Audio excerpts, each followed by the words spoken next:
thought it went. I thought it went well. I thought it went as well as I thought it was going to. You know, you come and talk to people who are upset over an issue, and I'm upset about it also. I'm upset about the fact that I have presented a solution to a crisis, and the legislature is not ready to recognize that crisis yet, even though they've been warned, and not only by me, but by our finance people, by agency heads, and so it is a true crisis, and it will hurt people and not only lives but livelihoods in this state unless we get this solved. I talked to one of the legislators, and he said, we don't have revenue problem, we can earmark things. Do you feel like that's not true? That's not true.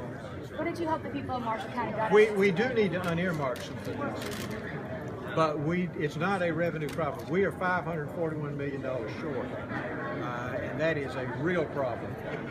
It's not a made-up problem, and if we don't get that, if we don't pay back the debts that we owe, if we don't do the things that we have to do, because we have been relying on one-time money for the last 60 years, and it's not there this year.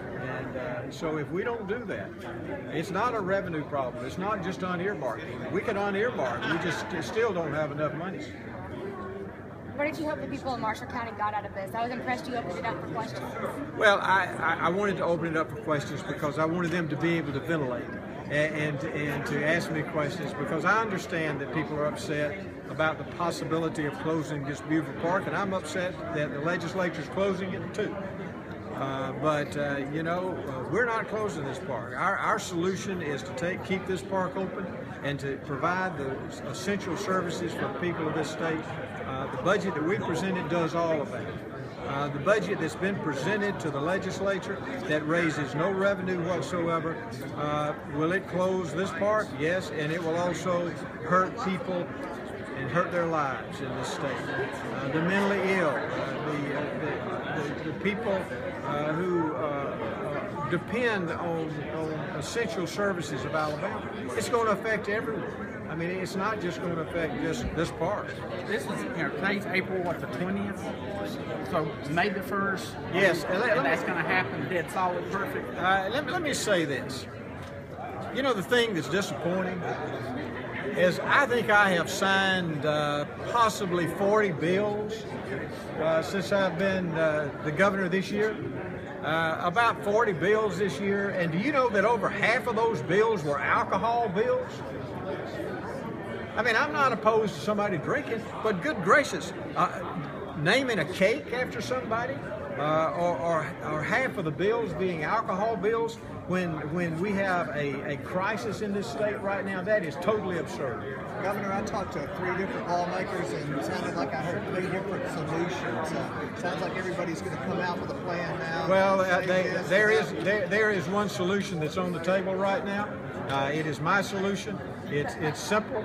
It works, and if they adopt that, we will be fine, and the people of this state will be fine. What's it going to take to get everyone on board with that solution and make it a reality? Well, we'll continue to do things like we're doing today. We'll get out with the people. We'll let the people talk to their legislators.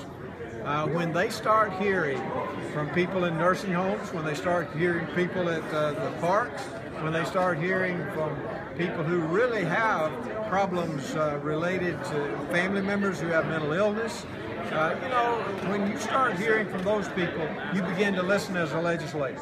So that's what we're encouraging people to contact their legislators, tell them to recognize that there is a real crisis in this state. It's time for 2 more questions. Is the May 1st and the June 1st for closing these parks going to happen? If I have a wedding reception in Guntersville, should I cancel that and begin to look for someplace else? I cannot comment on that right now because I am not sure about those particular dates. I know that the park system is beginning to just make preparations is what they're doing right now. I don't know of those dates as being exact dates. But that's what they said, May the 1st in June. Here again, I'm not. I can't comment on that because I'm not sure. Okay, anything else? Maybe this is the last question. Last question. Do you regret saying that you were there'd be no new taxes when you ran this time? No, simply because what I did is I lived up to what I said I was going to do. The first 4 years there were no new taxes. I fought cigarette taxes. I fought every tax whatsoever, because you cannot solve problems until you know what the problems are. We have found out what all the problems are in this state over the last 4 years. We have rectified so many of those already. We've saved $1.2 billion annually for the people. We've cut the size of government. We've done everything that you can do, but we're continuing to do that. We're continuing to try to find efficiencies in government. But you can't do that by covering it up with taxes. Now, right now, we recognize that we are going to have some more revenue. And we need $541 million. If we get that and bring over some growth money into the general fund, we're going to be all right. Okay, thank you, Governor. Thank you, Mr. Thanks, Governor. everybody.